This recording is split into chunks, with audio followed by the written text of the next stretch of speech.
Welcome to our first members meeting of the Rule of Law Institute.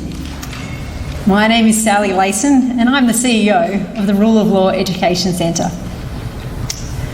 On this day, 806 years ago, the people of England had an issue with their king.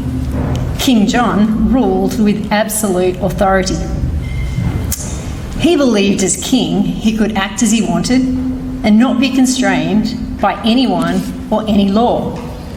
He was a tyrant, or to use a more familiar term, a dictator, who would, on a whim, take property and people for his own purposes.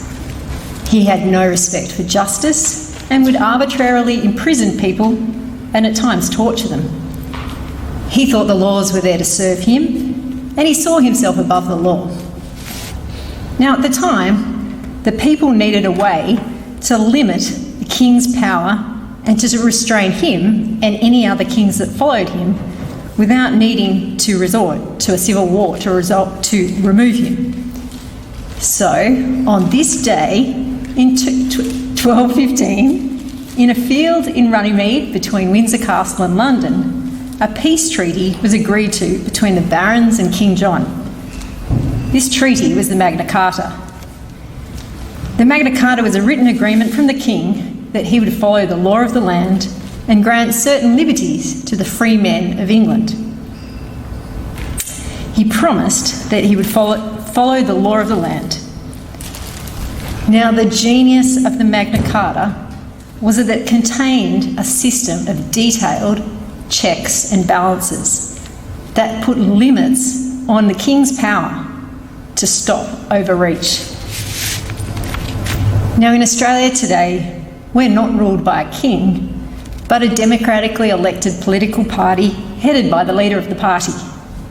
However, like with King John, it is possible for those in power, and particularly those in government, to manipulate the system to do what they want to do, or to punish who they want. As we will hear tonight from Margaret Caneen SC, Mr Sharif Khazal and Chris Merritt, the propensity of our government to push the limits of their powers, to use the law or to make laws for their own purposes and to disregard our rights and justice is still as much of an issue today as it was 806 years ago. We will hear tonight, like in the times of Magna Carta, that the best way to control those in power is the rule of law, a system of checks and balances that puts limits on those in power to ensure that no one is above the law, but that the law is also applied equally and fairly. For these principles to work in practice, we need concepts and legal traditions, such as the presumption of innocence, no retrospective legislation, a fair and prompt trial, which surprisingly you can actually see all of these on our Rule of Law wheel. The Rule of Law Institute of Australia works to promote and uphold the rule of law and these principles that you see in the wheel. Like the barons in the times of Magna Carta, the Rule of Law Institute of Australia fights to protect the rule of law and the mechanisms that support it. In the early days of the Institute, in 2010, Peter Goldsmith, the former Attorney General of the UK, described us as the watchdogs of liberty in a mature and responsible way. And the newspaper at the time said, the Rule of Law Institute of Australia takes a principled approach to its examination of the law and administration of the laws which impinge on fundamental rights and liberties. In 2010, as today, the Rule of Law Institute focuses on the rule of law principles and not politics. We highlight when there is government overreach, excess of bureaucrats and breaches of the rule of law. In 2010, we were focusing on government overreach by the Australian Crime Commission, by the ATO and by ASIC. Since then, we've highlighted many breaches of the rule of law by many different government agencies, some of which you'll hear tonight. Firstly tonight, we'll hear from Mr Chris Merritt, the Vice President of the Rule of Law Institute, who is considered by our former PM as a distinguished legal affairs writer.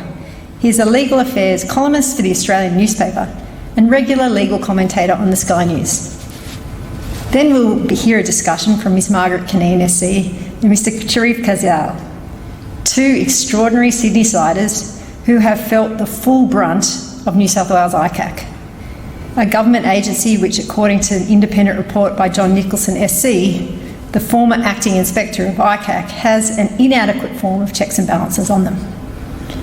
Margaret Cunneen SC is the president of the Rule of Law Education Centre, whose passion for the rule of law and human rights in Australia has underpinned her career as Crown Prosecutor and now as a defence barrister.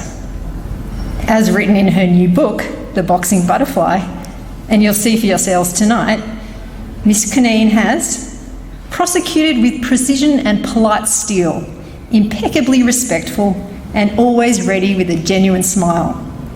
She has stood her ground amid controversies and stared down her critics.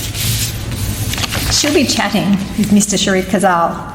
Mr Kazal is a Sydney businessman and represents Australia World Trading and has a number of family businesses in the food and beverage retail market in the Rocks and Darling Harbour. But I'll let you tell their stories of government overreach themselves. Unfortunately, our third speaker, our Senior Vice President, Malcolm Stewart, was unable to present tonight as he is unwell, and we miss him, as well as a few of our members, a speedy recovery. Finally, our night will end with question time. So to get us started, I invite Mr Merritt to join us.